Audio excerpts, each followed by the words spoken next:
All right, we are back with another episode of the Nintendo Pipeline Podcast.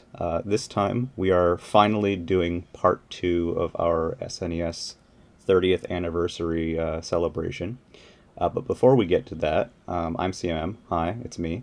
And today I have Not Muffin. not Uh, Muffin. he decided not to come back for the Super Nintendo, so James is here. Yep. And then we do also have a special guest today, and who might you be? Hey, it's Tender, here to talk about SNES games, But especially Maximum Carnage, especially as Maximum we've been Carnage. talking. I've Yeah, been so surrounded by Spider-Man all night. yeah. So we promised a part two of this. It's been kind of a little bit since we did our first episode. It's technically not the SNES's 30th anniversary anymore, but it's close enough. There's a lot of great stuff on SNES, and we kind of wanted to talk about more since last time it was only Muffin and me, and we basically covered like Kirby, like that was about it. So I guess since Tenders, you're our guest today, you can start.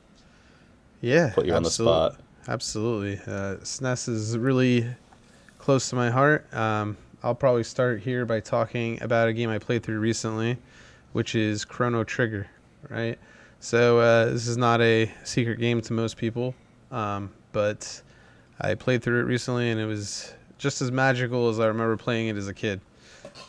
And yeah, it's really hard to describe this game. It's just back in the day, JRPGs were 20 hours, all killer, no filler, and this is one of them. And it's just a great game. Um, Back in the day, I never actually owned the cart, but I would go down to this like budget video store down the street and rent it from a place called Mega Video, real sketchy Oh, place. And wow. so I would rent it like I think I rented it like probably like three to five times, something like that. And sometimes my save would still be there, and sometimes it would be somebody else's random save. But um, Hey, I, that's just a randomizer, dude. yeah, Yeah. I never got very You're far. years ahead. I never got very far, like but I always loved it. And then had a couple of bad experiences with it when it came out. It was it Final Fantasy Chronicles, I think, on Oh, Mystic Quest? no, Final Fantasy Chronicles on PlayStation that had Chrono Trigger on it. Oh, yes. Yeah, and it would load every time you walked into a room. So It wasn't just that. There was like a solid like one of the great things about Chrono Trigger was it didn't have random battles, right? right, Like it had on-screen encounters, which was kind of crazy for JRPGs at the time. But when you'd get into a fight on the Super Nintendo, it was pretty seamless. Like the fight would just start. On the right, PS1, it's like you touch the enemy, and it's like 1, 2, 3, yeah. 4, fight starts. It would They literally were like pause the loading. music and everything. Yeah, Yeah, it was loading times for everything. It was That was like, crazy. that reminds me of like playing like MK3 on like Super Nintendo, and it was, oh it was yeah, like, it wasn't pretty, but like, you just went from fight to fight, and then you have like MK Trilogy, and it's like on on PlayStation. PS1. Yeah. Yeah, and it's like next fight, and you're like sitting on the tower screen for like 10 seconds. Or No, like, no, no. It was even worse. Like yeah. there was a couple. Sorry, this is a side. That's obviously a sidetrack, but it just has to be called out because it's really funny. And in that game, anytime you play as Shang Tsung and Yes. and you change into another character, it reads off the disc and loads.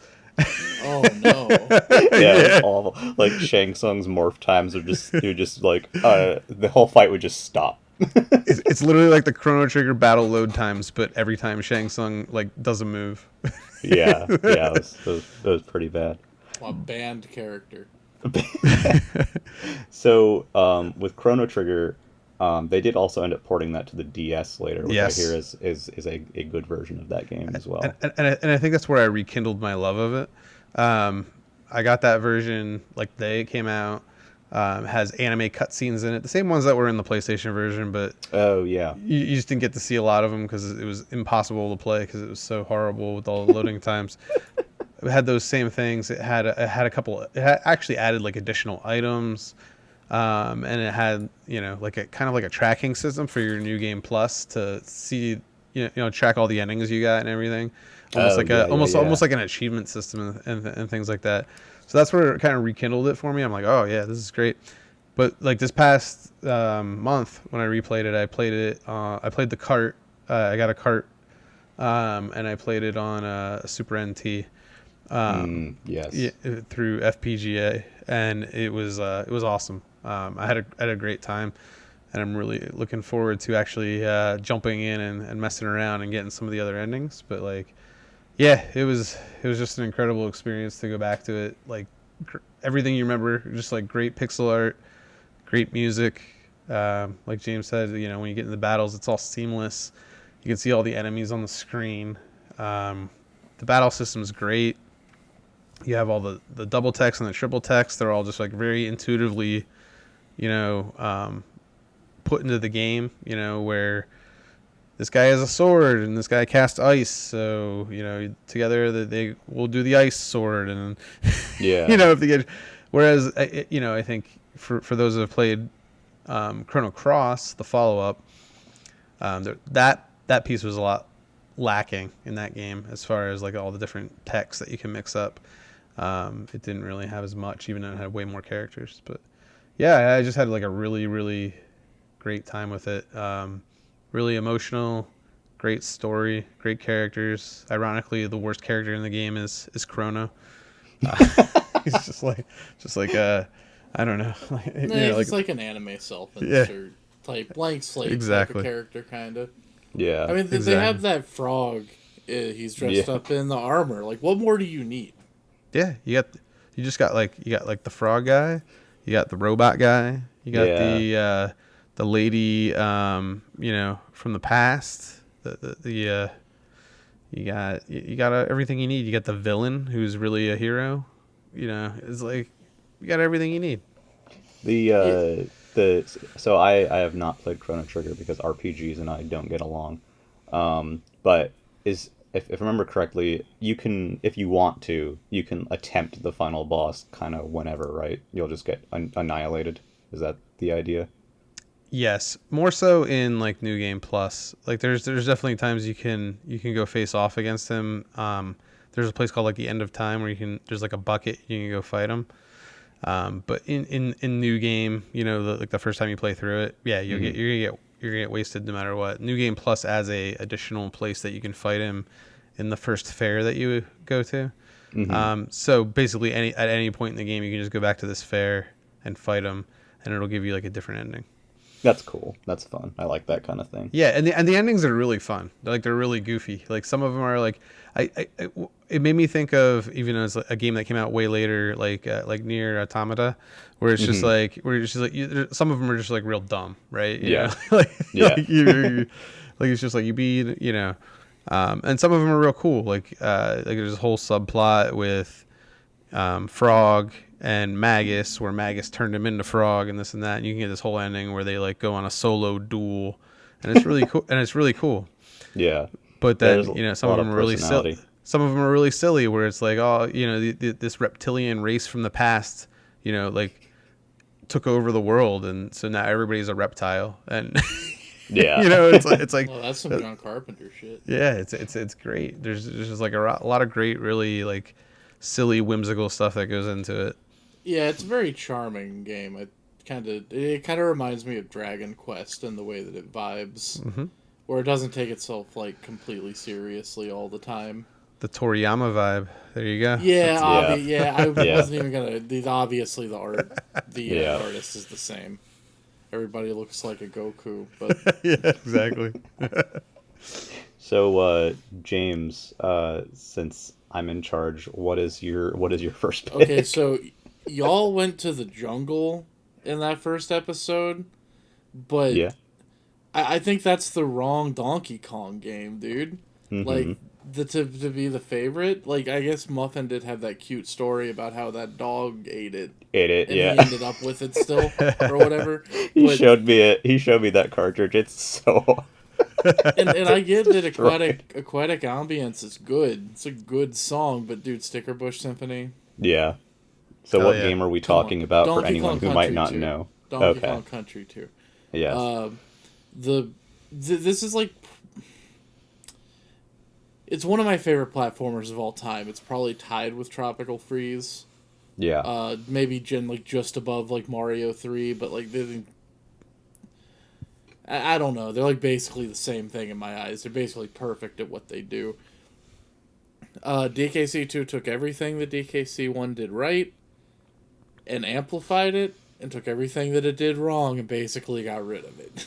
And added Dixie Kong, most importantly. Yeah, I mean, Dixie's cool. Dixie's definitely cool, and she's more useful than Donkey Kong, but it's still more fun to play as Diddy. Because he's so fast. He's fast. So that's true. Fast. That's true. But gliding ponytail hair is kind of hard to beat. Yeah, I mean, it's great for, like, beating levels, for sure. It's definitely an easier way to play the game and a more, like, friendly... It's cool that she's there so that you can play the game in that way and still get through everything. Yeah, definitely. But it's like, once you're good at those levels and you have the timing down... Yeah. The amount of, like, just distance you can cover by cartwheeling off of a ledge as Diddy Kong and then jumping is insane.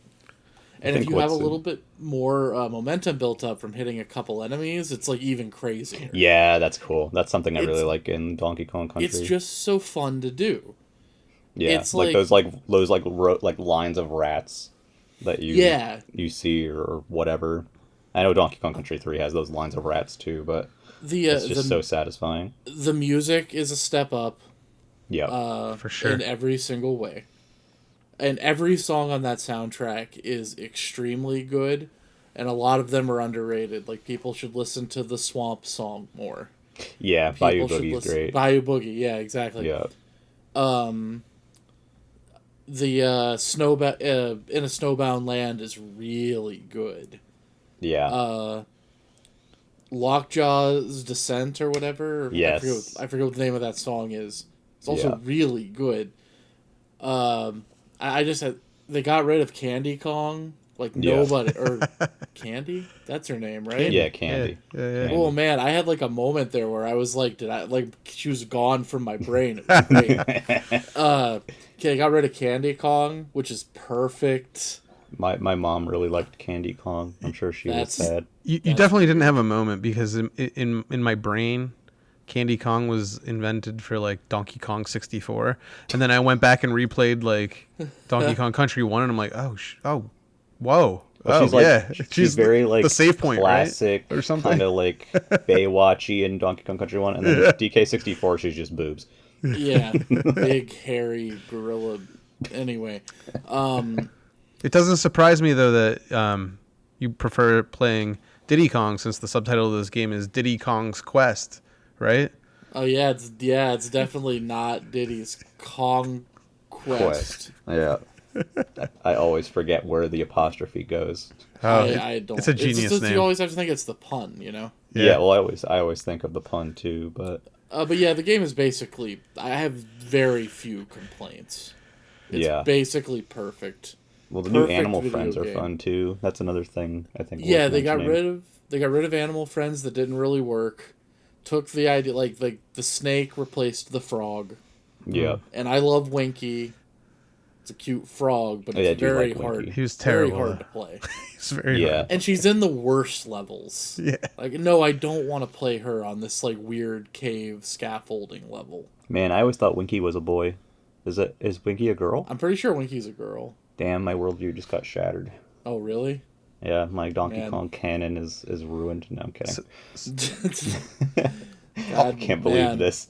I'll somewhat age myself here, but this was the first game, at least I can remember, where I looked up on like Game Facts when I had like America Online to find out where like some of the like secrets were to get like is it 205%? Is that the max? I think it's 202 or 202. It's something silly, yeah. It's 105 and 3. And so in the age before YouTube or anything like that, literally reading like text descriptions of how you find some of the secrets. Yeah. Well, it was important to, right? Because in Donkey Kong Country 1, it didn't really matter if you found all the secrets or not. Yeah, they were mostly just like bonus rooms with extra bananas and lives. Well, yeah, it's like the only difference was, I think, that if you have all of the bonus rooms in a level, the little Donkey Kong face on the level will talk.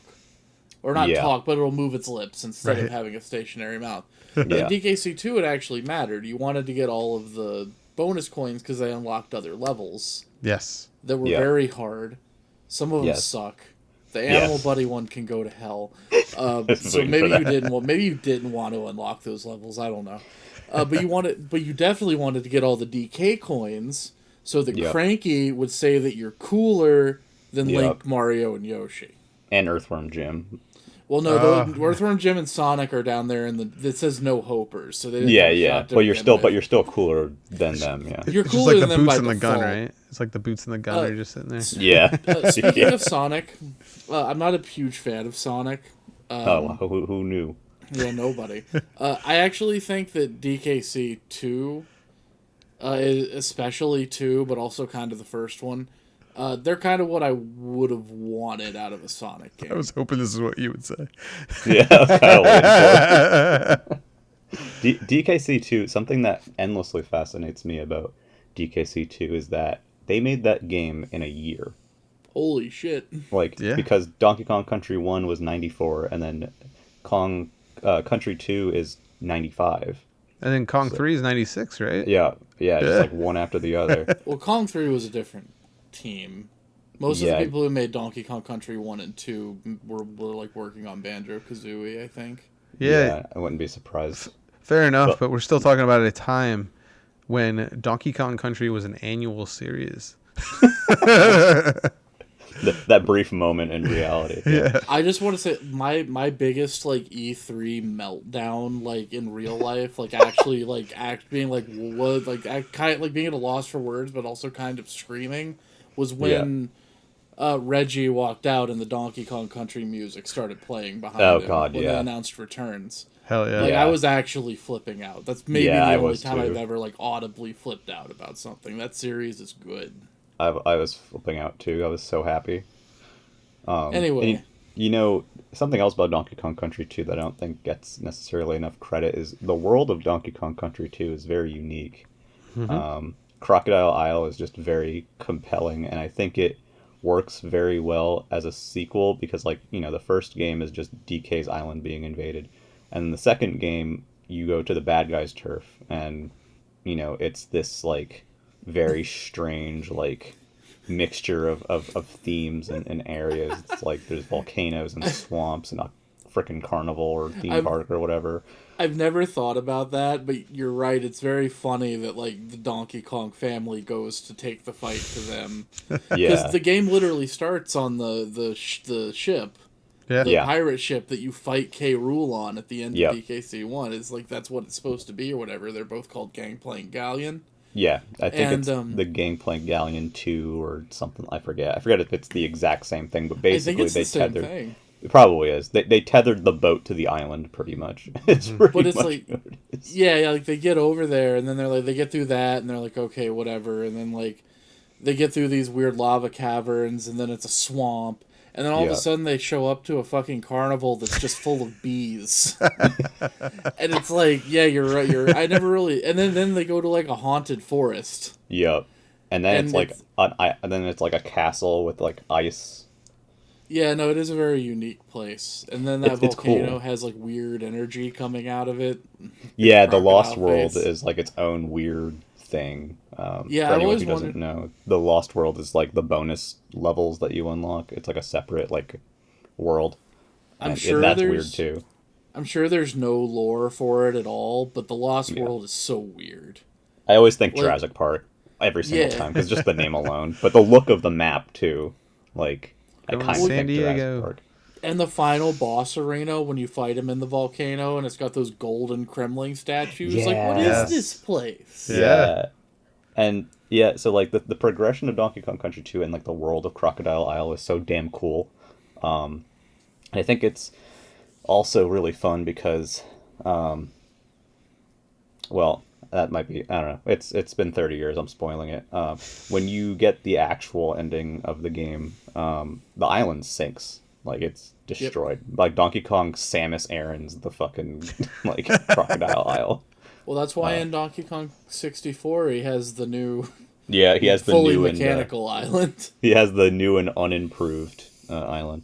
But the coolest thing too is the fake out in Donkey Kong Country 2 when you get to the tower to fight K. Rool, and you find Donkey Kong, and then he just gets like yeeted, and you have to go to the Flying Croc, Yeah. which is super cool. Like King K. Rool has an airship. Let's go. Yeah. You gotta race this fucking parrot to get there. Yeah, for some reason. What is Screech's sprint? What a weird level. Yeah, It's fun Screech though. Yeah, it's Screech is wild, dude. I that whole game is crazy. Like, Yeah. I think it's hilarious that you kill the first boss and then you fight him again as a ghost. That is the funniest thing to me. Yeah, no, it is very good. That boss sucks. Yeah, it does. I Creepy think Crow. I think it's cool that they recontextualized minecart levels into roller coaster levels. Hell yeah. Yeah.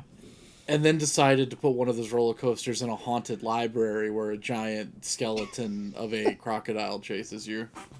It's wild. It's a good game. It's a good game. It's great. And it has one of the greatest soundtracks of all time. Yeah. Period. For as much praise that Tropical Freeze rightly gets for having like levels that are tied into the environments and stuff like that, like Donkey Kong Country 2 definitely set that, that vibe way ahead of time. And I think a lot of people, forget it, but those rare games also had that same vibe. And Country 2 is amazing. Yeah, absolutely. Like a must play.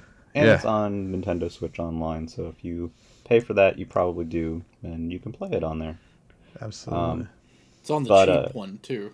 Yeah, it's on the cheap one too. You don't cheap need to worry about N64 expansion pack or It whatever. is one of the best games on that service. It's Yeah, one of the no best doubt. games of all time. It's fantastic. And then there's a game that's not on Nintendo Switch Online, which is Hyperzone. I don't know if anyone else here has played Hyperzone. This Oh, sounds man. like a Clay game to me. I don't think I have, actually. So this is by HAL. It is a shooter. It's a Mode 7 shooter. And like the ceiling and the ground are like kind of like the same like texture scrolling by. Okay. It's a pretty basic shooter, honestly. It's very fun, but it's pretty basic. You're just kind of dodging things and shooting. Like there's nothing crazy going on. There's these strips that if you hover over them, like will kind of recover your health, like F-Zero, and like strips that if you drive over them will decrease your health. But it's got this weird, funny sense of style. Like it's just this very like techno sort of like thing. And something that is kind of weird about it is that most of the times when you beat a stage, your ship changes in the next level. Like you see your old one at the beginning and you see yourself getting into the new one. And it has like a different like UI and like sometimes like handles or shoots differently. It's just a very fun, simple shooter from HAL, and it is also the reason why the final area in Kirby Dream Land 3 is called Hyperzone. It is the namesake. I just pulled up a muted, YouTube video of this just to look at it, and Yeah. I am constantly amazed by how well documented things like the Super Nintendo library are. And I've never heard of this game in my life. I've never heard I've never heard anybody talk about it, and I'm looking at it and it literally does. It looks like F-Zero, and with like a mirrored F-Zero track above it, but also kind of like what's the Sega game where you Space Harrier. like like Space Harrier. Exactly. Yeah. And it looks really cool. Like in I have the SNES FX cart or whatever, the ROM cart. I think I'm gonna try this game out because this looks really good. Yeah, it has a cool soundtrack. I mean, it's HAL. You can't really go wrong. It's not easy either. I want to say it's like maybe 8 stages long, and by the time you get to like stage 4, if you're like new to the game, you're probably in game over territory. And it's funny because I didn't know this game existed for a long time either, and I found it at my old work, like it was before I started working there, but it was like $8 or something, and I was like, this is interesting. Oh, it's HAL. All right, whatever, we'll try it, and it's actually really cool. Like it's a cute little game. I wouldn't go in expecting the world, Right. but it's definitely a lesser played Super Nintendo game that I think a lot of people would like, especially if you're not like super great at shooters. Like you can kind of get your bearings on this one pretty quickly because it's fairly simple, but it's still like challenging, if that makes any sense whatsoever. I will at least try any game with the dog in the nest with some eggs. With some eggs. Yeah, is on it. Yeah, so. I will try any of these dog eggs. So yeah, Hal has earned my good graces. Yeah, I mean, Hal, we talked a lot last time about mostly Kirby, but a lot of Hal content on Super Nintendo, and this is just one of those random HAL games that's just good. I actually have another HAL game on my list, apparently, that I didn't even realize was a HAL game. So, yeah, there you go. Yeah, is it Arcana? But no, that's another dog egg you should try. Arcana's pretty. Another dog egg. I will try that. Yeah, I'll that's try what that HAL's games are to me from here on out. They're dogs' eggs. What is your other HAL game? Well, your HAL game, Tender.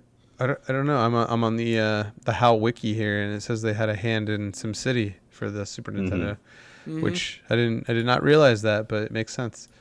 So yeah, my second game is SimCity for the Super Nintendo, and I think it's an interesting game because it's one of those things during the time when they're absolutely, like, I think we think a lot about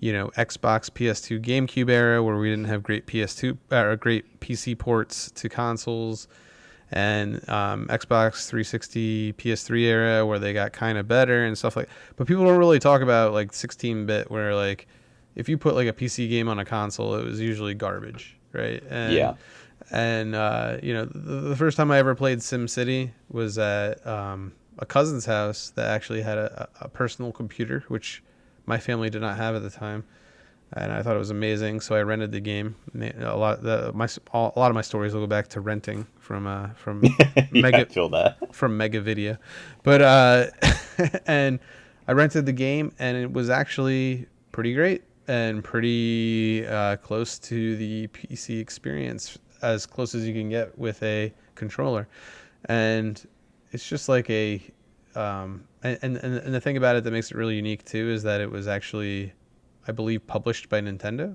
and obviously like and like HAL helped and everybody developed it, and so it has like a lot of weird quirks to it. Like in the PC version, you have a bunch of disasters that can happen, like whatever, volcanoes, hurricanes, monster attack, this and that. If the monster attacks in the Super Nintendo version, it's Bowser. If you get to the future, and you have a lot of citizens in the Super Nintendo version, you can build a statue, and the statue is Mario, and you have this character that is basically Will Wright, like Dr. Wright, and he has like green hair and he looks crazy. He's in Smash. And he's in Smash, and he shows up in Link's Awakening. He's a character in Link's Awakening as well. And so it has all these weird tie-ins and weird lineage that go along with it, that makes it really unique in the SimCity universe. And on top of that, it's actually a very competent SimCity game. Like you can play it. It takes a little bit. Like, I would say the tutorial isn't the greatest, but for a Super Nintendo game, it definitely was better than most. I think I remember renting like there was a craze back then where I'd rent like Sim Ant and like Sim Earth, and like these games were terrible. These were not good games. Hey, yo, dude, Sim Ant, come on, Sim Ant was good. Sim Ant's okay, all right, but like Sim Earth, like a lot of these games, and at the very most, or very least, I should say, they did not have good tutorials. At least they did not onboard you into what the hell you were supposed to be doing. SimCity did, and then there was actually a version of SimCity 2000 on the system too, which is kind of decent as well, but it didn't have all these quirks. So I always go back to this version, which is just SimCity nothing, and it's really great, and has really great music, has great graphics for the Super Nintendo, not quite as good as the PC, has all those quirks that you can think of, and it's just like a very competent PC port to console at the time, in a time where that was unprecedented. So I thought it's very interesting to bring up.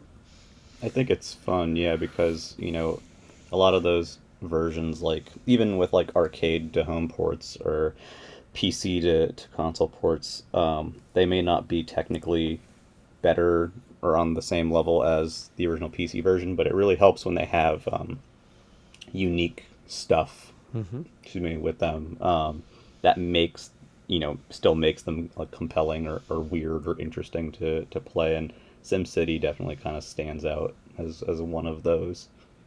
Yeah. And it's funny. I think of PC whenever I think of like PC ports to console. I don't even know if this was a PC game at first and then ported to console. But Lemmings is always what comes to mind. I think of Lemmings. StarCraft 64. StarCraft 64. Because that's the dumbest thing in the entire That's world. kind of funny. Two-player co-op you can play in StarCraft 64. So split screen. Whack. Yikes. Yeah. Jesus, no, please, no. SimCity's like an all-time great video game. I actually installed SimCity 2000 like a week ago. I was like, I just want to play SimCity. It's still good. Just a quick as a side, I remember this happening a few years ago. Did you hear about when the prototype cartridge for the NES version of SimCity got out? Oh yeah. Yeah. It was just 3 or 4 years ago, I think this happened. It was like people thought it was lost, like that nobody had any of it, or nobody had like any copy of it anywhere, but it was found. And I think you can probably get the ROM somewhere. Yeah, you definitely can somewhere on the internet. If you were so inclined to do such a thing. If you were curious. What's a ROM? Yeah. I don't think anyone's hurting from somebody checking out the prototype of the NES SimCity if they wanted to. But I remember looking at screenshots of it and thinking, wow, this is kind of crazy to think that this is almost a thing that happened. Yeah. It's got a really cool, like aesthetic, like an NES aesthetic to it.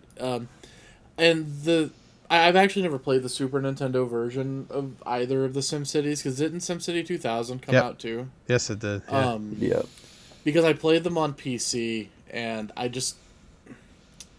It was a thing of, like, I'm not going to, like, ask my parents to buy SimCity on the Super Nintendo when I already have it on the computer. And then just never got around to trying it later in life, but I've always found it kind of interesting that Nintendo would do something as weird. Like, they would... Can you imagine Nintendo doing something like that today? Like, stepping full out of their zone and, like, being like, yeah, we'll develop this version of this game for our hardware. We'll make city skylines for the Switch. Yeah, like ourselves. It's not that you'll make it and we'll put Mario in it or whatever if you put it on the Switch. It's, we'll make City Skyline for We'll the Switch. take your IP and we'll make it our way and put our characters into it. And then retain some kind of rights to it, probably, right? Yeah. Since that stuff's in Smash, and were those games released on the Virtual Console? I believe SimCity 1 was, That's just such a crazy situation. SimCity 1 was, and of course Link's Awakening is, and the Link's Awakening remake has Dr. Wright in it as well. That's true. And there's a 64 game, too. I just realized looking that's really interesting. It's for the disc drive. It's called SimCity 64. Yes. Wow, who would have guessed? This looks wild. Dude, you should look at... I think there might be a playable ROM of that out there as well for SimCity 64. Somewhere on the internet. Yeah, somewhere in the metaverse there is a playable SimCity 64. It was like if I recall correctly, it like combined like Simcopter and like some other stuff. It does kind of look like Streets of SimCity. Yeah. I remember all those games, man. Sim Tower. Yeah, you built that. I remember Sim Tower was like on like in my elementary classroom in like third grade or something. Yeah, dude, it was fun. Yeah, it was. Or hot. Maybe it was just the best game that they'd put on their computers. I don't know. I mean, there's that too. But it was more enjoyable than listening to a teacher. Yeah, I mean, my elementary school also was kind of neat because we had a computer lab of Apple IIs that were just loaded with games. That is cool. That was the best day of the week, man. Yeah. But before we go too far off the path Astray. here, speaking of well, this one's kind of interesting too. So I think a lot of people forget that a lot of licensed games back in this time were actually pretty good. Obviously you have examples like TMNT that everyone knows. But even stuff like Konami was the one who would typically do it, where they'd have like Animaniacs on Super Nintendo and Animaniacs on Genesis were two separate games. Capcom too. Yeah, Batman Returns was a different game on Genesis than on Super Nintendo. Aladdin. Aladdin. Yeah. Yeah, Aladdin's a great example. And so I do think there were some really cool ones, and one of the cool licensed games that I really liked as a kid was Inspector Gadget on the Super Nintendo, which I think I recently realized was not actually Sunsoft that developed. It was just I don't remember if it was Sunsoft or Hudson developed, but it's a pretty decent platformer. And what's fun about it is, like, one, it has a soundtrack that does not deserve to be as good as it is. It's it's really good. Yeah, it was developed by a studio called AIM, which is now known as 45 Co Ltd. They did a lot of Dreamcast stuff, I guess. It was published by Hudson. But so the soundtrack is really good, and it does not include the show's theme song at all. It's not there in any way, shape, or form. Yeah, it's just not in the game. Like, not even you do that? Anywhere. I don't know. I don't know if they couldn't get the rights to it or what. But it's in a completely original soundtrack, and every song's a banger in this soundtrack. But basically, it was kind of almost like, I don't want to say it was like Mega Man in the sense that you had different powers that you could use, because you didn't get them like Mega Man. Like, you don't beat a boss and then get, a gadget power. You actually pick them up through the levels. So basically, you shoot your stretchy arms and legs, or, your punching glove out of your hat. Those were like your normal moves. But then you had the actual, like, cool, like, gadget moves, like the Gadget Copter, and other, the mini gadget, like, things that you could toss out and stuff, and some crap that was, like, made up for the game. And to use those weapons, you had to collect them, and you also needed, you had a thing called hat energy, called hat.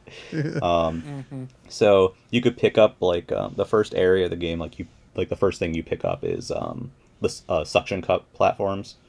That you, like, they're suction cup darts that you shoot out of your hat, and you use them to climb. And when you blew up blocks or blew up enemies or whatever, there would be these tiles, and there would be different power-ups. And they would level as well. So they would go up to level 3 for each of them. And you would see, like, what level they were as you scrolled through them with the L and R buttons. And when you got it to level 3, it was like, like the best form of that, the best form of that gadget. But when you first get it to level 3, the icon starts flashing, so that meant the gadget was like, it was like a super version of the gadget. It was like, we got a one-time use of, like, the super version. There's a lot of weird, like, interesting systems going on here. And the game was relatively simple. It was like your typical, like, it was just a typical platformer, but it caught the spirit of the cartoon. Like, the sprites are really nice. It has, like, the weird, like, POW graphics, and, like, Dr. Claus is in the game, and, his chair is always faced away. And there was some neat Mode 7 stuff as well. Very neat stuff. Like, each stage was kind of like 3 levels, and they're all, like, a different mission that you got from, what's his face? The police guy. My brain is failing me. But basically, the main, like, mission of the game, or the main, like, issue of the game, comes towards the end, where you have to save Penny. That's kind of like the main overarching goal of the game. And yeah, I mean, it was kind of neat. The hit points were like Ghosts and Goblins. You would wear the gadget suit, and if you got hit, he would be in his underwear. Yeah. And something fun for people who are into the cartoon.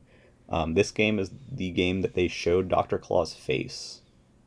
What? Dr. Claw's face What? is shown at the end of the game. Yeah, it's very underwhelming, but his face is very clearly visible at the end of the game. I think it's just this game and like one obscure like action figure that shows Dr. Claw's face, and that's it. Have we seen Master Chief yet? Or so you're telling me we've seen you're telling me we've seen Dr. Claw before we've seen Master Chief. That's what you're telling. It's funny because like the bosses in this game, like there's like times where you're directly fighting Dr. Claw. Like he's like there's one where he like you're on a clock tower and he's like swinging around like a giant like freaking like saw blade, right? And then there's the first boss of the game, which is in a castle, and he just kind of like slots into a thing, and the chandelier starts attacking you. You fight a chandelier as the first boss. It just drops flames on you and stuff, and the whole room is like rotating and stuff. It's real weird. I'm watching like I'm skipping through a long play here, and it looks really cool. Yeah. And I've seen some of the mode 7 stuff, and there's like power ups where he throws out like little mini robots that go attack people and stuff. And like there's really cool. there's some weird ones, like you have the gadget helicopter which you can glide with, but then there's like a red version which is like it just shoots out the helicopter blade. I feel like and you can kind of steer it. I feel like the big difference between like licensed games back then versus licensed games now is that you had these weird studios that had like really neat ideas for like a platformer, and just like nobody would give them money, and they're like, fine, we'll make Inspector Gadget, and they just got to like morph that into like their already preconceived ideas of like a good platformer. Whereas now it's just like, like make us a Paw Patrol game, and it's just like, all right, I guess we got to do all the thing. Like it's the opposite way. Like they need to. And I noticed this team AIM also made a game called SWAT Cats: The Radical Squadron. So another game to check out. I wanted to point out that the composer did the music for the Panzer Dragoon series. Oh, really? I there had you no go. idea. And that, I think, is a very funny dichotomy. That is funny. That is great. The soundtrack is legit, like, really good. I would, even if you don't play the game, if it's not your thing, just listen to the soundtrack on YouTube, because it's really cool. Yeah, we could do an entire section about SNES games that are, like, bad to mediocre to okay or whatever, but still have, like, incredible soundtracks, like Plock. Oh, Plock is a good game though too. Plock I like the first like act of, and then it turns into like kill all the ants and I'm out. That's how that one goes for me. But that game has an amazing soundtrack too. It does. But yeah, like you end up fighting Dr. Claw in an airship at the end. He goes into a mech and you fight him in the mech and you can see his face. That's messed up. I don't like that. It's kind of messed up. I agree. Oh, I see him. I see his face. I just want to shout out, like, you go to different places that were like kind of shown in the show, and one of them is a tomb in Egypt, and the name of the guy who's locked in the tomb, or whose tomb it is, this is in the cartoon as well. His name is King Tutenput, and that always gets me every single time. Man, the way they say it on the show is really funny because it's like. They try to make it sound really evil, and it's just Tootin' Poot. King Tootin' Poot. That's funny, man. I know, James, you have one here that I'm also extremely into.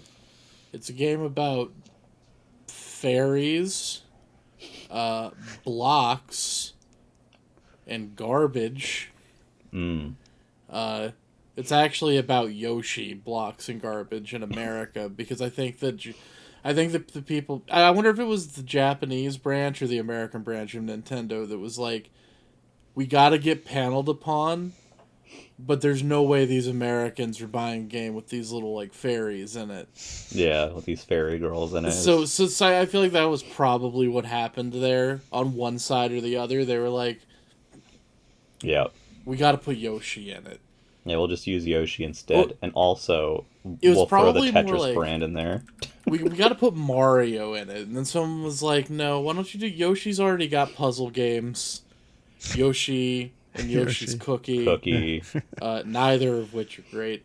So it's actually kind of a miracle that Tetris Attack is as good as it is. Calling it Tetris Attack, probably a bad idea. Don't know why they did that. Kind of both a good and bad idea, because bad, it's nothing to do with Tetris at all, but good, but because people would see it and be like, oh, Tetris, and then find out it's nothing like Tetris. Well, why say it's probably a bad idea? Long term. Yeah. Because now I imagine selling it again as a problem in some way. Like, it is. They would have put Tetris Attack on NSO and not Panel Upon if they could have. Yeah. I imagine, right? Like, If maybe I'm wrong. If I remember correctly, Tetris Company very much regrets that particular use of the Tetris IP. I have the exact quote here. Though international releases have the name Tetris Attack, the game bears no relation to Tetris, the video game series, leading a Tetris Company co-founder, Hank Rogers, to regret giving Nintendo the license to use the name. So yeah, I think it was a mistake. Yeah, on everybody's part, really. The game is immaculate, though. I'm a big fan of puzzle games, especially the versus ones. Mm-hmm. I find particularly fun. Yeah, and I think that Tetris Attack / Panel Upon / Puzzle League, whatever you want to call it, is the pinnacle of. It's between that and Puyo Puyo, and I think it's better than Puyo Puyo. Personally, I enjoy it more than Puyo Puyo, but I would hear strong arguments for Puyo being just as good. I think they're both very top of class games, in what they try to do. The soundtrack is really good. The aesthetics of the game are really good. I like all of the different boards, like the backgrounds and stuff. Yeah. All of which they just redid for the West for the most part, because fairies. Yeah, and even to a weird extent, there's only red and blue garbage blocks in Tetris Attack. Yeah. And Panel Upon, every fairy has their own colors. There's for the longest time, the little pink box that Kirby turns into in Smash Brothers, I didn't realize that was supposed to be a garbage block for years. I probably found that out in Brawl, when the move had a trophy or something. Yeah. And because it didn't look like a garbage block to me at all. Because I knew them from Tetris Attack, where they were always red and blue and scowling. And Panel Upon, they can be smiling and winking and all sorts of other deplorable shit. The person's mad and they got this giant purple block that's just winking at them on the screen. I always made the connection that was a garbage block. I just kind of assumed that it was Kirby, so maybe Kirby had a different expression or something. I thought he was just a little box. I was like, that's weird. I don't know why he turns into a box, but I also don't really know why he turns into a Gordo either. So, I want to come on here and say that oh man, yeah, James, I can't believe you didn't know that, but I'm learning something right now, and it's blowing my mind, and I'm just thinking about it, and it makes complete sense, and I also don't understand why I didn't think about that before today, but. Yeah, well, thank you for that. Congratulations, you learned something today. It feels good, doesn't it? It does feel good. But yeah, it's hard to talk about the intricacies of a puzzle game and why it would be so fun. Yeah. In just a podcast form. I will say. So any of you out there that would like to play Tetris Attack on NSO under the Panel Upon name or whatever it's called, I'll beat you. So this is an invitation to get your ass kicked. I'm very good at this game. Not he will teach you, he will beat you. Yeah. He'll beat you into submission, and you'll learn from your suffering. So you're also excited about this game, right? Yeah, absolutely. You're a fan. Yeah. Tetris Attack was my introduction into Puzzle League. My mom had a coworker who had some old SNES games that she didn't have any use for anymore, and those included Wing Commander: The Secret Missions, Vegas Stakes, one of the Wheel of Fortune games, and then the fourth one was Tetris Attack. Sometimes there's the gem under a pile of garbage. Vegas Stakes, another HAL Laboratory game. Yeah, but Tetris Attack was crack for me. Like, people say, like, you'd close your eyes and see Tetris blocks falling, or you'd see, like, Puyo blocks falling. For me, I'd close my eyes and just see Tetris Attack crap going on.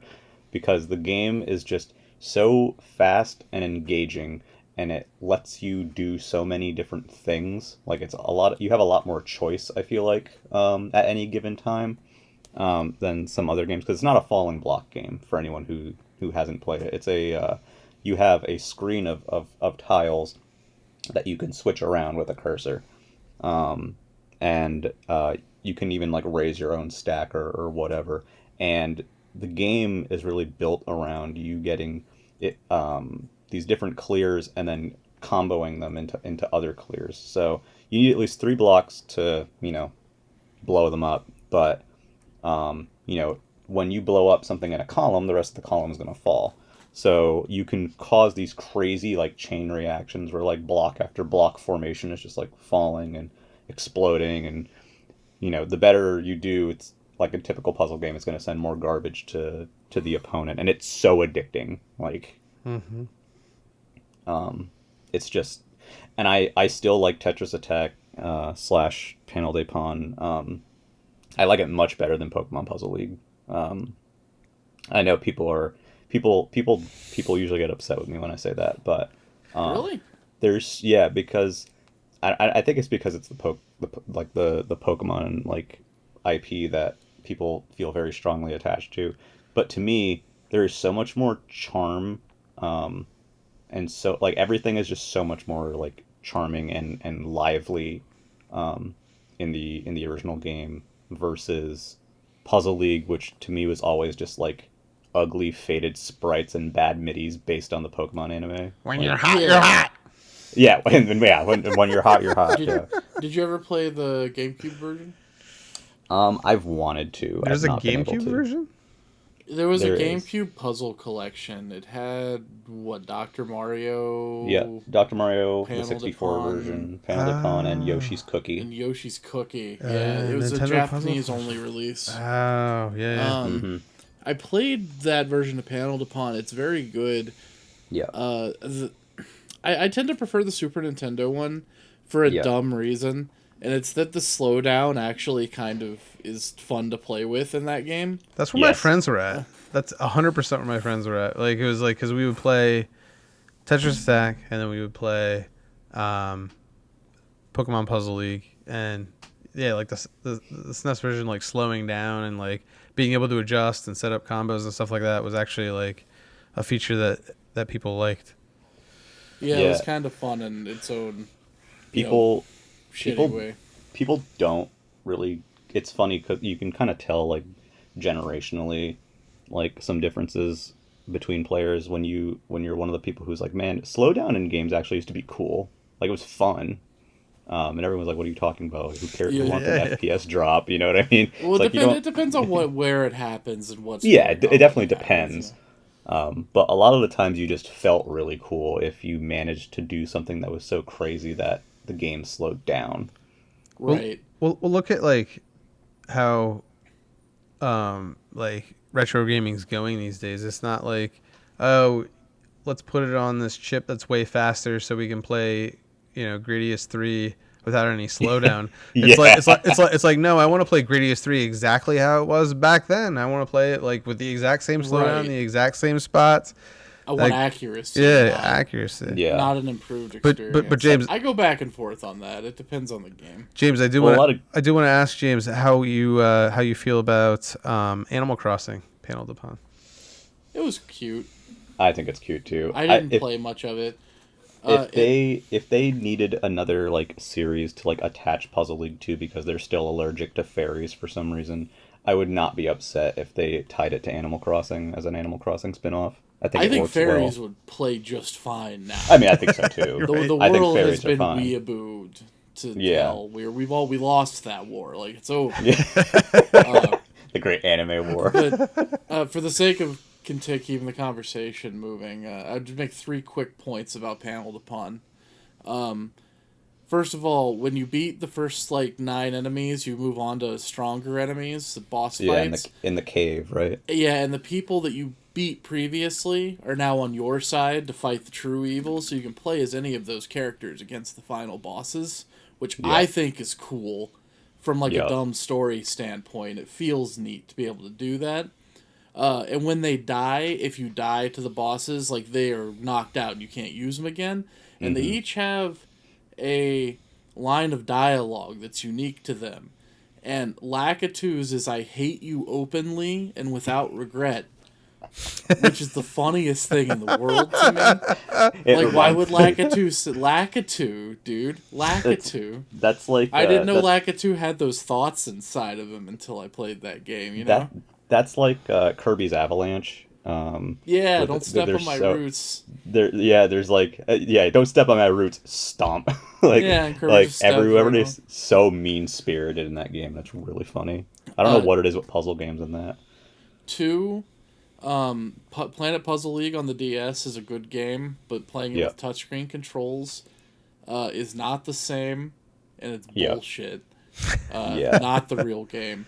And 3, as an addendum to that, Meteos is basically paneled upon 2, in my opinion. I agree, yeah. And Meteos that game is also quite good. Meteos is amazing. If you like Panel de Pon, try it. If you like Meteos and haven't played Tetris Attack and Panel de Pon, try it. Panel de Pon is on Nintendo Switch Online. You have no excuse. We all know that you're paying for it. And Meteos was made by Sakurai. Yeah. Yes. So you're double obligated to play it if you're a Smash Bros. Whiner fan. You can tell by the Kid menu. Icarus weirdo. I think we'll probably talk about Tetris Attack for 10,000 years, so we'll move on to Tender's last pick here. Yeah, sure.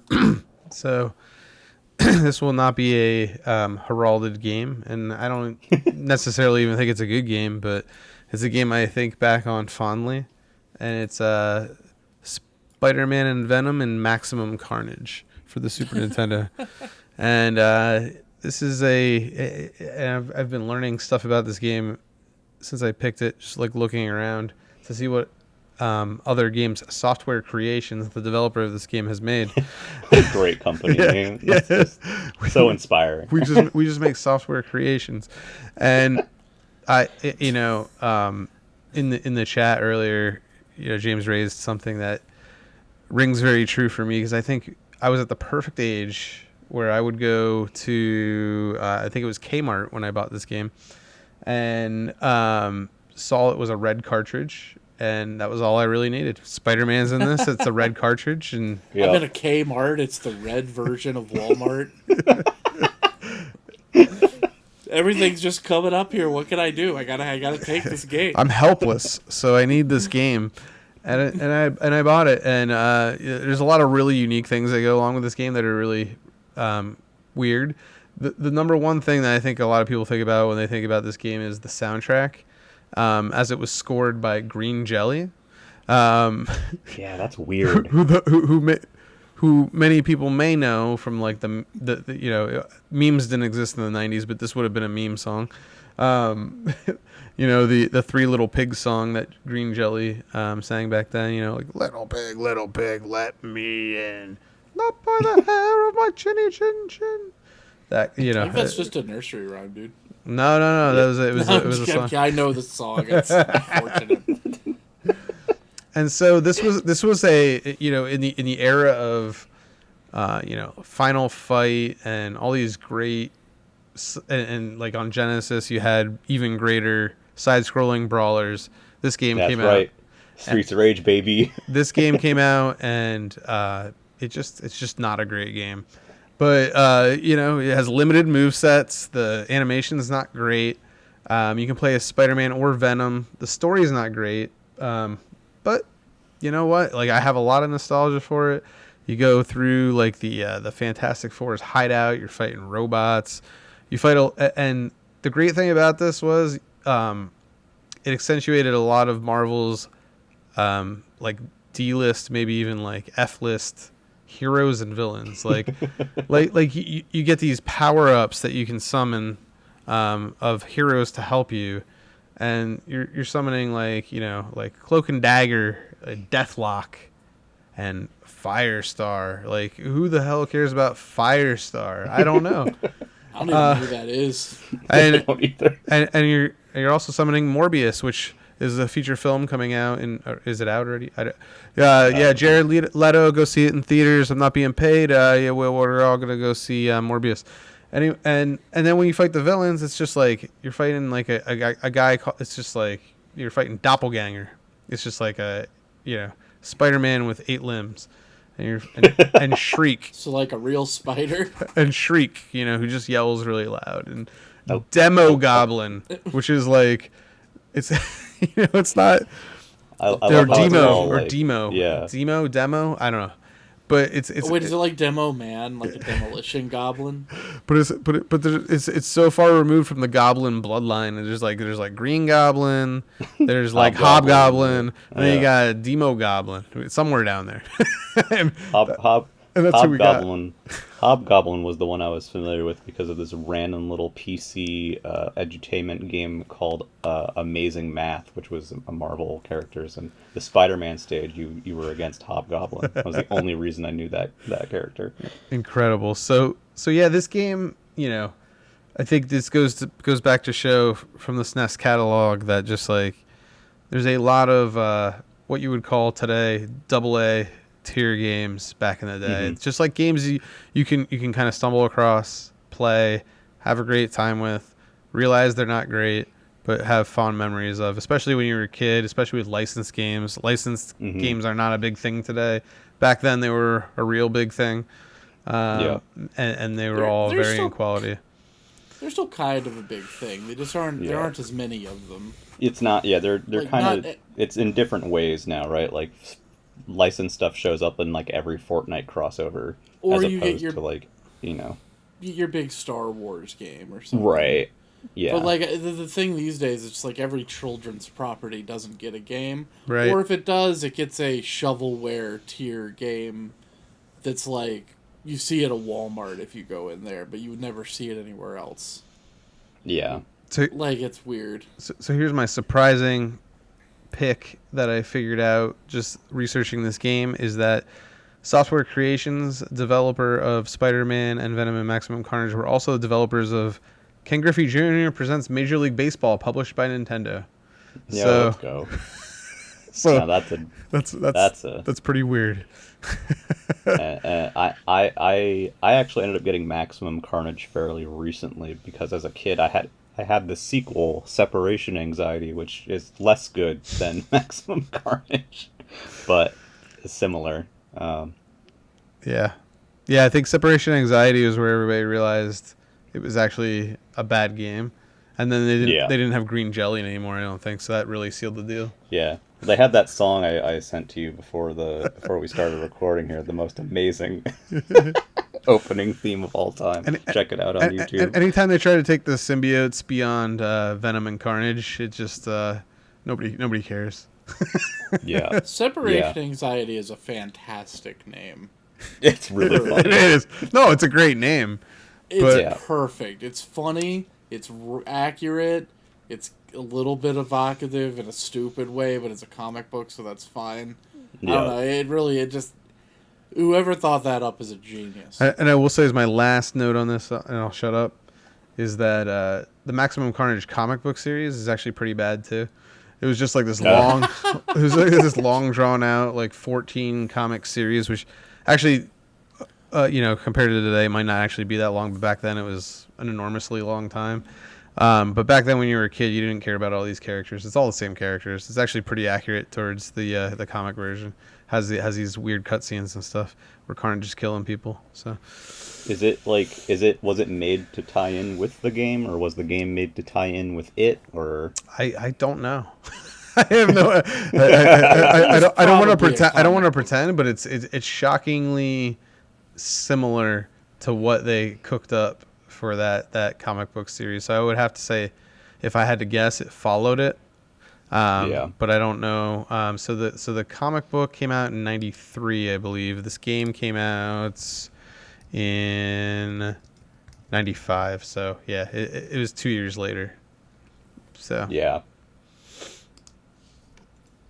Still a fun time though. That's even yeah, and like you said, there were a lot of games that weren't like amazing, but like they were still fun. Like it's that game is not a TMNT, Turtles in Time deal, but it's also not a Batman Forever, Right. which Wow. Batman Our Forever. the spectrum of licensed games. Yeah, there's definitely like a a spectrum of licensed games. I wish somebody brought that Teenage Mutant Ninja Turtles fighting game. That's a good game. Oh, Tournament Fighters. Yeah. It's very unique, and the funniest thing about it is that the fake turtles, I forget what they're called, but when you fight them and they win, they say "Cowabunga," and it's just "Cowabunga." That's almost right. Yeah, like, it's just funny to me. I don't know if that's how it was in the cartoon or whatever, because I didn't see it, but they just say "Cowabunga." I'm like, what? Well, they say "Cowabunga." Right, but I mean, like the fake turtles. I don't know if they say "Cowabunga." If that's Oh, just I a see what thing. you're saying. They're just one vowel off. That's amazing. Yeah, they're so close, so close. You almost had us fooled. On the opposite side of licensed games, and certainly the opposite of Batman Forever, James, you have an interesting, well, not an, I almost said a not interesting pick, but you have a last pick. Well, they're not that far apart. I mean, those games suck, and this game stinks. It does stink, yeah. What a weird marketing campaign, man. It is a very Earthbound. I just realized what you were talking about, and I gotta stop making jokes when Tender's here. My blood pressure went up. I'm gonna kill a man. Earthbound is good. I know that it's like a meme at this point on the internet to be a Mother fan. What is that article? It's like Earthbound mega fan finally plays the game for the first time. Yeah, excited to finally play the game for the first time. It's like all these people, they're like, put it on NSO, and I'm like, dog, have you not played it yet? Like, there's like, if you care about Earthbound, it's very easy to get your hands on a way to play Earthbound. It's not easy to get your hands on a copy of it. It is easy to get your hands on a copy of Earthbound. It is expensive to get your hands on a copy of Earthbound. I think a lot of people don't realize that game is expensive, not because it's like hard to find, but because its level of desirability has shot up. Yeah, and so this is coming from someone who really likes Earthbound. I've never played Mother 1 or Mother 3. Ooh. That game was kind of formative in a lot of ways. To like the sense of humor and the worldview that I have. It really hit home in a time when like RPGs were mostly like fantasy worlds, and like Earthbound's still fantasy, but it's more of a science fiction fantasy and like a bizarro fantasy than a like knights and magic and elves fantasy, which is what Dragon Quest and Final Fantasy mostly were at the time. It was really interesting to just kind of like walk through what felt like a relatively familiar neighborhood setting as just this little dude, and like at the beginning it catches you off guard with how charming it is, because it's not charming just in its like presentation, it's charming in all of its input, the ways that you interact with the world too. Because at the beginning of the game, you're asked to, like, name your dog and, like, also tell it what your favorite food is. Mm-hmm. And then, like, seconds later, your mom's like, oh, I cooked your favorite food. But it's like, it's what you typed in. So if you typed in, like, burgers, she'll be like, oh, I made burgers for dinner. And it's just like, oh, this is cool. You know what I typed in, James? Yeah, you probably typed in, like, something foul, right? No, I was a child when I had Earthbound. Oh, okay. Earthbound and Pokemon taught me that I hate RPGs.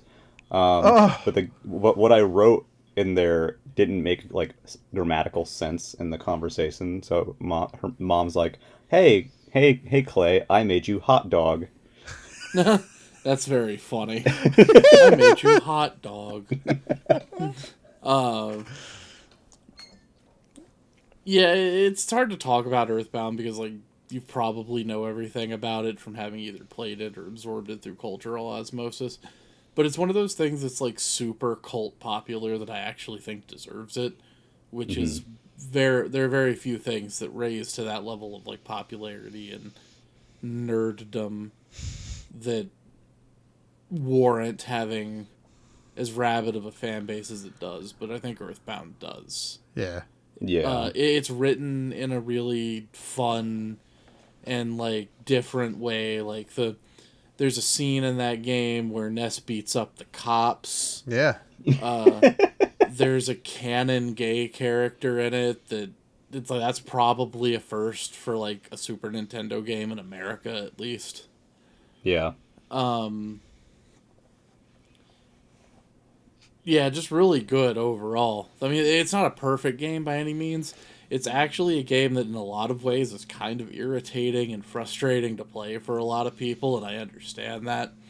It's very archaic. It's basically Dragon Quest 1 with like a couple extra mechanics layered on top. Like people don't seem I've met a lot of people that haven't played it that don't know about the health, the way the health works.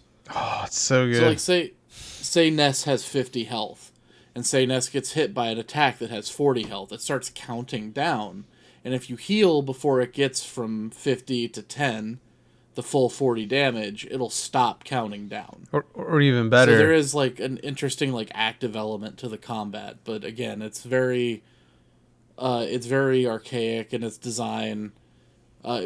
Pretty combat system, pretty much behind where RPGs were at the time, I would say, when you consider things like Chrono Trigger and Final Fantasy VI and Mario RPG. Mm-hmm. But written in a way that was totally unique and totally made up for all the other shortcomings.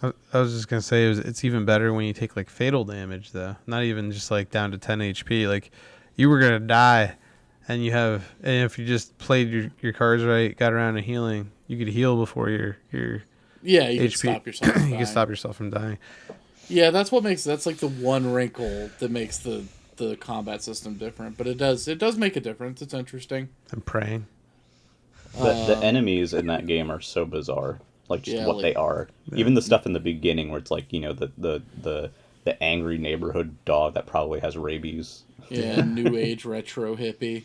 I always found that one funny. Yeah, like I said before, the cops. Yeah. Yeah. It's just funny because, you know, the creator, it's always like he's like not necessarily just a video game guy, right? Like so he has and so it's very interesting how he creates this, like, you know, he's a Japanese, I think he's like a novelist or something, like he's a writer. He's a writer. Yeah, and he comes up with this idea of like suburban America, and you know, it's just so interesting to see what somebody's view of like suburban America is through this like surrealist lens of somebody that, you know, is not pretty from there. Close. Yeah, no, it's not far off. And it's just very great, and like the characters are very endearing, and the spells are like, the storyline is very unique. Like James said, it's just, you know, it's not swords and shields. It's not unique anymore. Well, you know, out of all the Undertale ripoffs, Earthbound's my favorite one. But that's a good point. Yeah. So, but like, you know, out of the emerging Undertale ripoff genre, Earthbound's my favorite. But yeah, it's not unique anymore, maybe, but like it was, and you know, it's just searching around a desert for a contact lens, and you know, like doing and going into a weird coffee shop and going into like a surreal like alternate dimension where you're fighting scalding hot coffee cups, and it's just, you know, going on a short road trip with a jazz band. Yeah, it's just like I played this game when I was a kid. I might not have understood, I think, all of the themes that they were going for and everything like that, but I still like absolutely loved it. It was one of my favorite games then. It's one of my favorite games now. I have the great pleasure of still having the original box and the original cart, but unfortunately the guide has died. I do not have the original box, but I do have the cart and the guide, although the guide is probably not in the greatest shape. The scratch and sniff cards are still there, which is the only part that's important anyway. Oh, nice. Yeah, that is very important. I got the like aftermarket guides to fill my hole. They're very good. But But yeah, unfortunately, my guide was passed around like the elementary school classroom too many times to the point where it fell apart. But That guide was incredible, actually. I spent more time reading the guide than I did playing the game. yeah, it would actually be a very interesting case study to have like 5 people that played the game with the guide, like as it came in America, and 5 people that played the game never using the guide, because it's just like I use the guide because that's just what I thought you were supposed to do, and Well, it came with it. yeah, It and now I just yeah. I know all the things you need to do because I played with the guide. It's the most intuitive game in the world. There's an item called Pencil Eraser, and then there's a pencil in your way, and you have to use the pencil eraser to erase the pencil. That's the most intuitive thing that anyone's ever made in a video game. What are you talking about? The thing with the guide that makes it so special is that it's written like a travel guide. Yes. And it really it's really unique. If you have not seen the guide, I believe Nintendo has it uploaded on their server still. I mean, it sounds to me for the Wii U re-release. Yep. It sounds to me like you probably like all of Earthbound except playing it. Yeah, I was actually about to say Earthbound. I like the music, I like the writing, I like the world, I like the look, I like everything except the game itself.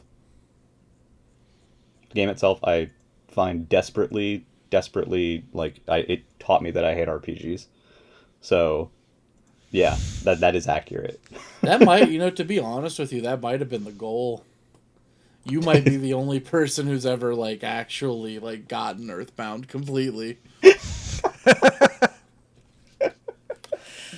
A toy's just like, I gotta get these nerds off video games. Yeah. Or the world's gonna burn. And look, he was right. He was right. Yamauchi was right about the RPG dwellers in the basement or whatever. The people hated him because he told the truth.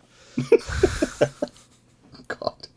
Anyway, on a different note, my last pick is unsurprising and is also the most recent first-party Super Nintendo game to be released because it's Star Fox 2, which was only officially released a few years ago at the SNES Classic. And I won't spend too much time on this because I think everyone is pretty familiar with it at this point. It got a lot of press. A lot of people know what the deal is with this game. I just think it's really ambitious. I think it's unique. I don't think it's as good as the first one by any stretch of the imagination. But it's very interesting because it's essentially an open game. Obviously you can't like literally like sit in the cockpit and fly from one end of the map to the other, but you're directly controlling where your ship goes, and then when you encounter enemies or go to a planet, it's in full free roam. But it's so unique too because it also has roguelike elements to it. You have a global timer that's kind of going, and stuff happens depending on while you're playing stages, or while you're fighting Star Wolf or whatever stuff is happening on the map. And for anyone who has tried it and maybe didn't totally get it, I would recommend definitely not just playing it on normal mode on that game as like the tutorial for the actual game. Hard mode is a bit more representative, but expert is like the real game of Star Fox 2 as far as I'm concerned. What mainly changes between them, besides the number of places that get invaded, is that all of the level maps are completely different depending on difficulty. So there are bosses that are only on normal mode. There are bosses that are only on expert mode. There are, planet maps and bases that are completely different on each difficulty. So the game has a lot of really interesting stuff going on. It's just kind of organized in a weird way. Can I ask a few questions real quick?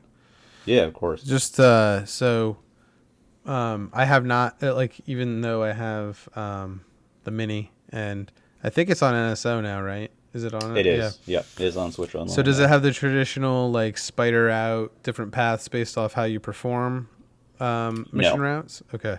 Nope. So basically, you start. Andros is like, "Ha, I'm invading Corneria because you guys are awful. You suck." You pick 2 pilots.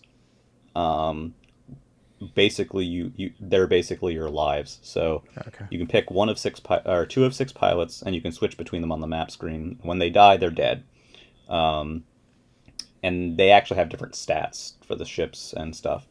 And then you see Andros is kind of like, you kind of see on the map, he like sends like stuff to certain planets, and planets are labeled as like, you know, being infected or whatever.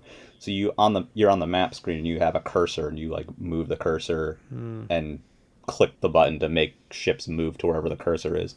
Gotcha. And he also sends like missiles and like other enemies from there, that you have to like intercept and stuff, because besides not dying, the main objective of the game is keeping the damage threshold on Corneria under 100%. There's like two ways to game over in the game, pretty much. Gotcha. So if you die and you kill one of your wingmates, you still have the other one, you can continue. But if Corneria gets to 100%, the game's just done. Yeah, I need to try this. I need it's to really cool. sit down and Yeah. do it, because I love the original Star Fox. Yeah, So it's much. really cool. It's very different from the original, but it does a lot of really neat things. One thing that is tough about it is that you don't have lock-on laser in the game until much later. It's kind of like a New Game Plus thing.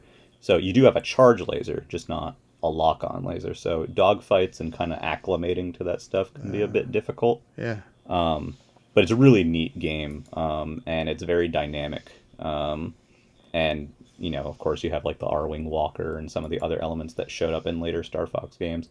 People compare it to Star Fox Command. I don't think that's really accurate.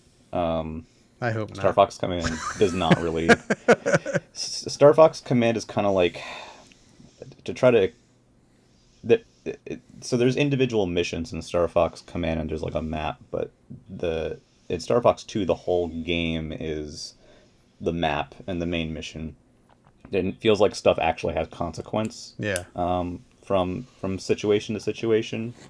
And I just think the stages are much more interesting than Command. They're not all just kill X enemies and then leave. Exactly. I would say like Yeah. the thing that, you know, turned me off of Star Fox Command, which I last played in 2005 or 6, whenever it came out. Yeah, whenever it came out. Yeah. Was that it was just a bunch of generic levels with generic objectives, and it didn't really feel like you were progressing anything or a story. And so, yeah, if Star Fox 2, like there's no onus against just having open levels, but it's just like, you know, what are we doing next? Yeah. So if Star Fox 2 has a more concrete progression, then that would definitely help. It does, yeah. I mean, I think it still suffers from some of the same issues in that, you know, there are no like rail shooting levels. There's not. A lot of them do devolve into like, you need to find a way to open the base, which is usually a switch, and then you fly into the base and you get to the end of the base and blow it up, and then that's the level. But you know, I think it does a little bit more with it, and I think it's more interesting, at least, than Command's implementation of it. And it's fun when you're playing the game and like General Pepper pops up and he's like, "You assholes, you know, Andros just sent more ships at Corneria. What the fuck are you doing?" Like, you know, that kind of deal of it. There's stakes involved. Nice. So I should play Star Fox 2. Yeah, you should probably You made try it it. sound interesting. You did. it's neat. It's a neat game. And again, normal mode is like training wheels. So if you're like play in normal mode and you're like, really, that's it? It's not really the main game. Like, normal mode, a playthrough will take you like maybe like a half an hour at the longest, and it'll be an absolute like cruise essentially. So you're not just gatekeeping here with your elitism. No, I have to play legit. expert Star Fox. It's legitimately like hard and expert are the real game. Okay. I believe you. I'll give that a shot. Definitely try it. Hey, Einstein, I'm on your side. Oh boy. Do a barrel roll. Thing. Cocky little freaks. Oh god. Okay. Anyway, so I'm Slippy Toad. we're towards the end of this now. I just wanted to give everyone a couple of moments to pick some honorable mentions before we get to our last topic here. Yeah, I know James had something. I'll say two quick pieces here real quick. I've played through all three of the Shimagami Tensei games on the Super Nintendo. They're fan-translated ROMs. They never came out in English officially. I want to give a shout-out to those because those are very weird games. I don't think they're very good. They've aged like milk. Only worth checking out if you are really curious, and if you are, I recommend using emulator stuff to the most. Like, rewind that shit, keep it on fast forward because the encounter rate's insane. But check them out if you're curious. They're very weird games that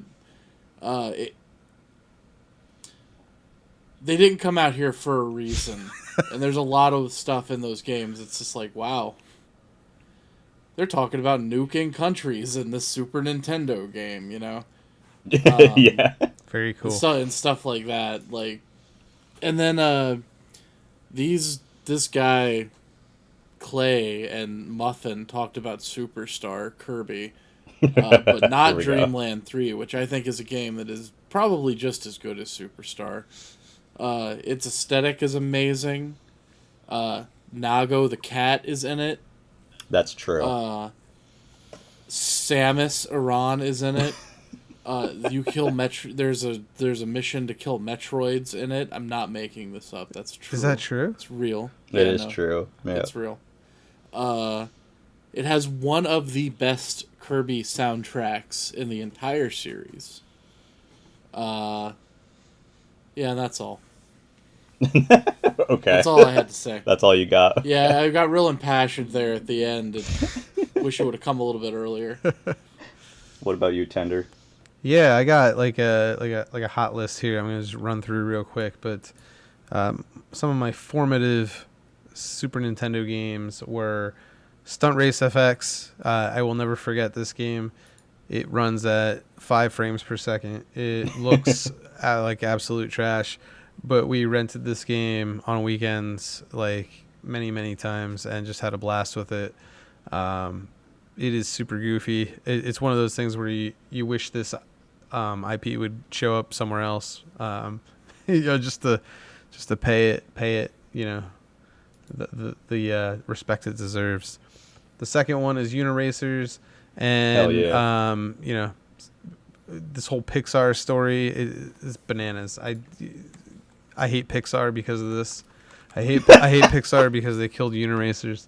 This was another formative game of mine where I just would play it over and over again. I think I got this around the same time I got like Super Mario Kart, and these were the two games that gave me the most replayability in my preteen years. You just have to play the sequel to Uniracers, Grand Theft Auto. Oh boy, DMA design.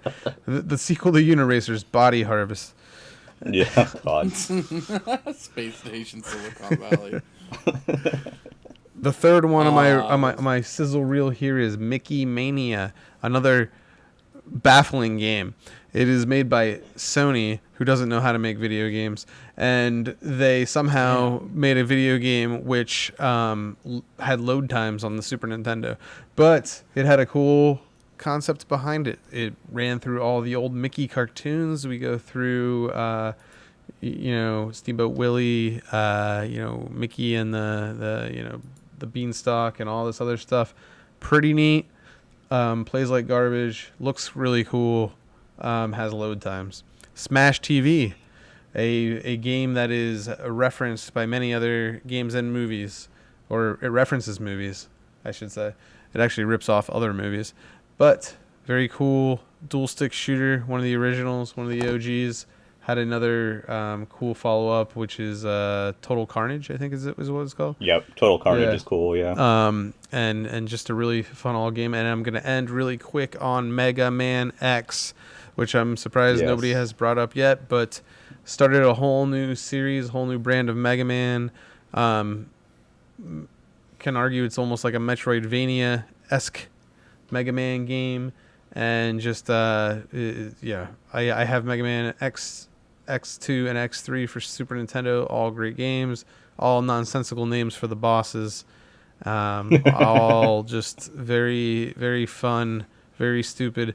I think Mega Man X2 and X3 both have special chips, which is odd. Yeah. Because they, for some do. reason, have polygons in them or something.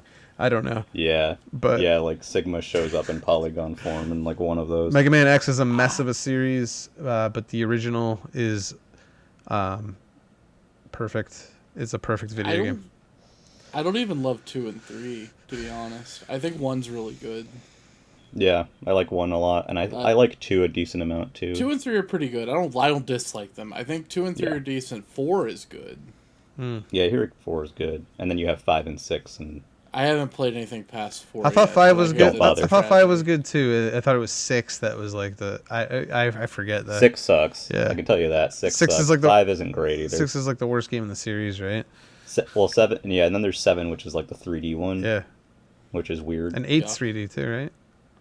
I believe that one goes back to being. I don't actually remember. But it's still they all blend it's together. Still polygonal though, or something. I don't know. It is polygonal, yeah. But Mega Man X1 was pure. It's beautiful. Yeah, it is. It is pure. a perfect. It is a perfect video game. Yeah. Please do not play the PSP version of Mega Man X1 that butchers that game. Maverick Hunter X. Oh, is it bad? I haven't played that version. It's. Can you still get the Hadoken? Probably. It's just they like every cutscene is like voiced, and they added like more talking somehow. But the voice acting in Mega Man's hilarious. Yeah, it's just, dude, it's just so like. You gotta get Dr. Wowie. It's ugly because it's like PSP polygons. Well, yeah, I mean the fucking Mega Man 1 powered up is ugly too. Yeah, but that at least has like an attempt at charm. but Mega Man 1 to begin with wasn't great, so they could take a few decisions. For me, real quick, I have a couple of ones here. We didn't talk about Batman Forever, surprisingly, because it's awful.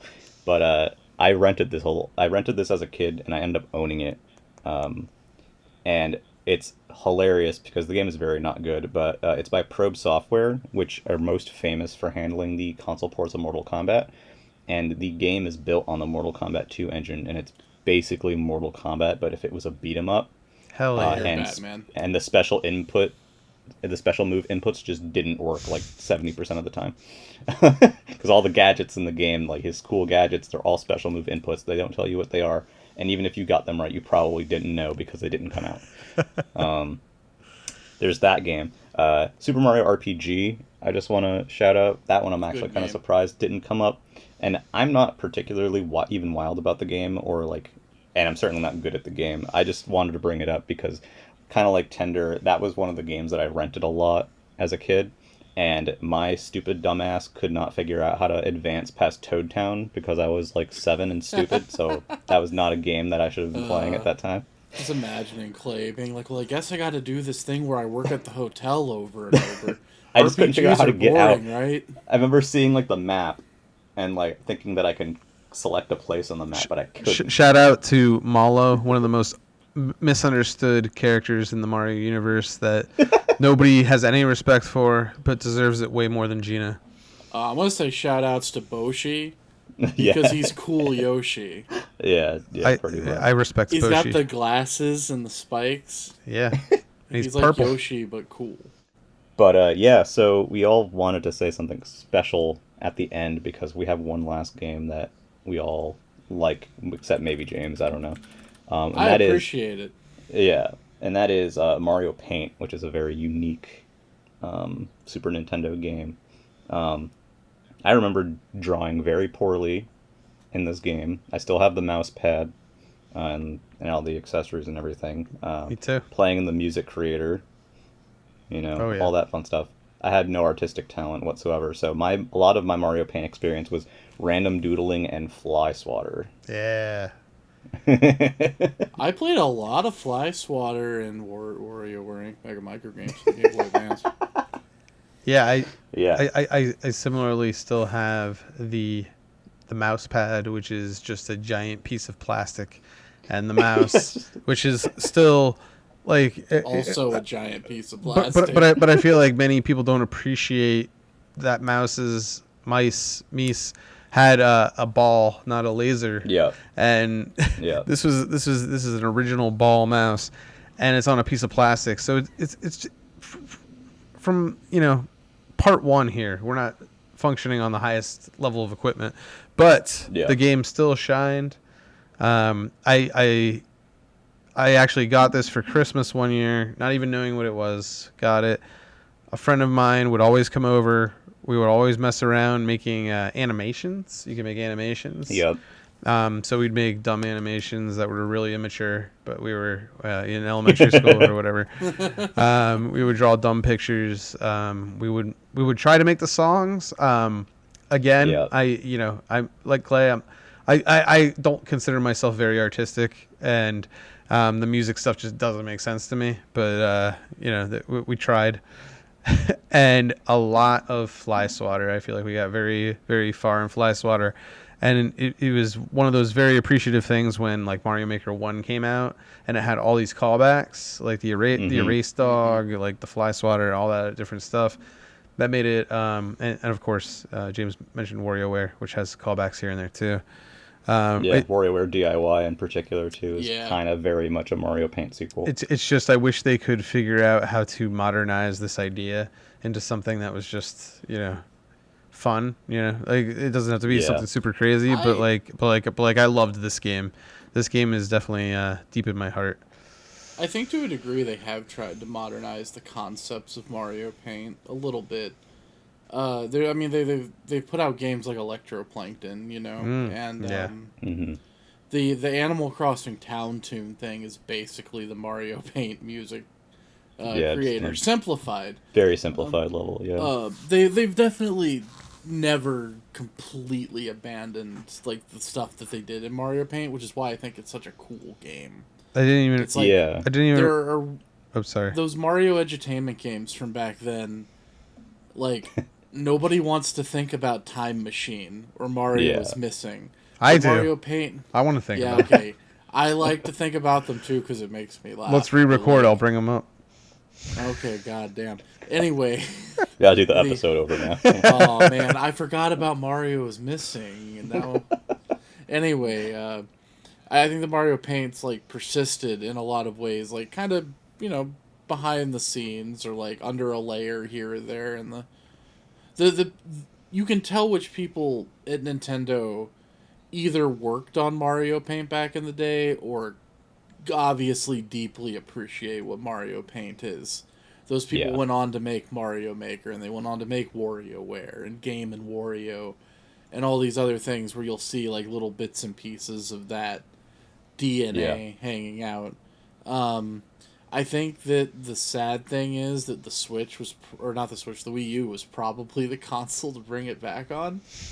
Yeah. Right? Like the game, outside of the DS. Yeah, or the DS. I feel like WarioWare DIY gets close to that Mario Paint spirit, but... You can do some pretty crazy stuff in that game, too. Well, you can do the animation stuff, like, from Mario Paint for sprites. You can, draw your own sprites and stuff. The music stuff is not the Mario Paint version, but it's very, like, elaborate. And it has a lot of the same, like, UI language and quirkiness of Mario Paint. But it's like it's something that someone at Nintendo cares about, or it wouldn't be in Mario Maker, Yeah. Like, that's just flat out what it is. I doubt that we would ever see it come back at this point, though, like, wholesale. Yeah. Well, I think I've something listened special. to a lot of Mario Paint covers on YouTube. Yeah. Well, There's some people real love impressive that music stuff, editor. dude. People love that music editor so much that they made a PC version of it. Well, the SNES sound chip is good. Yeah. Yeah, and it is. Yeah, and it's just the music thing. Even if you don't understand music or suck at music, whatever, it's still pretty intuitive because you're just placing objects on a board essentially. Yeah. It's also interesting that one of the developers that worked on this game were paneled upon developer Intelligent Systems. So yeah, I did not know that actually. So that also Fire Emblem developer Intelligent Systems. Yeah, no, I just happened? wanted to say paneled upon because you gave it praise, but you don't love Mario Paint, so I want you to love it. So we're trying to draw the. Yeah, something special about Mario Paint to me is actually the weird Easter eggs that it has, like the title screen being able to do stuff with the letters. Yeah. Or like and not even Easter eggs too, but just like, you have the erasers, like the full screen erasers, but there's like several of them with different effects, and they all do the same thing, but they're just different visually. Yes. The stencils you can get of like Mario art to like color in, the save machine robot, which has been brought back. Like you have like it's just all this weird stuff. You could even the option to change the mouse speed is like weird, because you have like the turtle and the rabbit, and I think the cheetah like representing. That's right. Yeah, it's just the whole UI and like everything is just so like there's tons of like charm and stuff just packed in there. Yeah, they represented the animation speeds too. Yeah. Yeah, the animation speed as well. Like it was weird. You can have like take half of Mario's body like without his head and like put other stuff on it, because it was like a separate sprite like in the game when you were trying to make stuff. Yes. Like it's a very bizarre game. And the very bizarre workshop. And I don't think we have the right people here for talking about, but like the Mario Art like 64 DD stuff was supposed to be like a follow up to this, and I think I forget if it came out or if there's just like a ROM out there, but there's a lot of really weird stuff in that too. But like they really wanted to go a lot further with that concept. Exactly. But I think the SNES one works so well because even though you can actually do a lot in it, it's still pretty simple. Like it's not, it's not to the point where like you can't just like start drawing something or whatever, and you can put together something in a small amount of time very simply if you want to. Mm-hmm. Yeah, I mean that's something I think Nintendo understands better than a lot of other companies that put out like creation tools for games. Yeah. Like Dreams is an impressive thing, but most people aren't capable of Mario Maker, let alone Dreams. Right. So like Nintendo like making Mario Maker, which is and something like Mario Paint, which is what I was trying to tie it back to. Like making the interfaces so simple to like make the creative work that they're trying to entice you to make by you playing this video game. They do that in a way that's better, in my opinion, than most other developers, because other developers just go way too far. Yeah. Beyond where most people are even capable of working. I think almost to the point of like, why don't you just make your own video game? Yeah. Like at no point during Mario Maker does it make me feel like I'm making my own video game. Yeah. And like thing with Mario Paint, just to kind of tie it back in, you see shades of it in other stuff besides what we've talked about, like stuff like Game Boy Camera and DSi Camera. I feel like have shades of Mario Paint in it. Game Boy Camera just for being kind of bizarre, and then DSi Camera just in the sense of that you can quickly like play with a photo or like make something silly in it, and it's very intuitive and pretty simple, but you can do some funny stuff with it. Like even on that level, like that is kind of continued. Was Game Boy Camera was the one where so you could like bring the picture into perfect dark, right? I think you can do that in there, but Game Boy Camera, I'm specifically referring to like the Game Boy Camera like software. No, I know. I was just as an aside. Sorry. Yeah. I believe you can, or at least they wanted to. Yeah, they wanted to. I forget. You could print it onto your character's face in perfect dark. Yeah, and then shoot your friends. Yeah, exactly. That's what you want to do. Yeah, but it's just such a special piece of software that you would think that most people would not really be talking that much about what is basically the SNES version of MS Paint. Or like kid pics, it's way cooler than MS Paint. I mean, it is, but you know what I mean. Like it's on the surface, it kind of just looks like, oh, this is just a drawing thing with some Mario stuff. But for sure, it's got a weird thing. Yeah. So you just never judge a book by its cover, man. It's like there might be something cool in that cartridge. You don't know. That's true. You might have to kill some flies. You might have to kill a lot of flies, or that bee thing with the tie that like shits out bees. Oh yeah. I don't know its name, but like, I'm thinking of the song right now. Like I can hear the song in my head, just envisioning it. Yeah. It just sort of like how he like he has like a seizure and then explodes, and all his pieces fly everywhere, and then Mario's like, "Cool, you did it," and then like jumps into a fly and kills it. Man. if you have no idea what I'm talking about, This- then you should this probably is- play Mario This Paint. is the That plot sounds of like- the Mario movie. This is what they're gonna base it off of. That's yeah. Are you yeah, sure that yeah, wasn't this- your Fly Swatter fan fiction? Like, well, you know what's funny? My sister used to be scared by fly swatter because whenever the hand got attacked, like you took damage, it would do that like face and would like yell in pain, and she found it really terrifying. oh no. So I think that's funny too. Yeah. But anyway, that was Super Nintendo. That was our part 2 for the Super Nintendo 30th anniversary, which was last year, and we're gonna count it as still going on because it's only January. We didn't even bring up Link to the Past or Yeah, we didn't even talk about Link to the World Oh. or Super Metroid. Or, Yeah, like, who cares about those? Yeah. What are these games? I'll have to look up some long plays to see what they are. Yeah, I don't know what Yeah. that is. I never heard of no Metroid. The only Metroid I know is in Kirby Dream Land 3.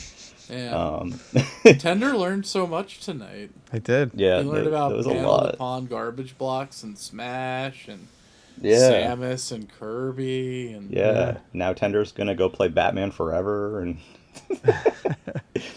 no one should play Batman Forever. That's No, I'm gonna go play Inspector Gadget and Hyperzone. yeah. Let's go. So yeah, definitely we want to hear some of your favorite SNES games, especially if it's not like the normal stuff you hear about. Everyone talks about Super Metroid or whatever, and we're obligated to talk about some of that too because yeah, they're great, but there's so much more to the SNES library than just, the first party stuff or like the very well known third party stuff. Like Earthbound. We obviously can only we can only touch on so much. So yeah, that's gonna be it for today. Thank you, Tender, for joining us. Thank you for having me. As we wax poetic about Super Nintendo. Thank you, James, as well. Some housekeeping real quick. We have a Discord server, and guess what? If you go to nintendopipeline.wordpress.com, we have a community blog too. It's pretty stagnant, but we have a lot of stuff on it, and you can get a link to join the Discord server from there, which is important. If you're listening to us, you're probably doing it on YouTube or on Spotify or iTunes, but we're on a bunch of different services, including ones I don't even know what they are. I think Radio Public is one of them. So wherever you like to listen to podcasts, if you dig what you have been listening to, we would definitely super appreciate you subscribing, and then you can see what other dumb stuff we're going to be talking about next week and the week after. Beyond that, just thanks for listening. We will catch you next week. Muffin's going to hate this episode because it's really long. And we'll catch you next time. Good night.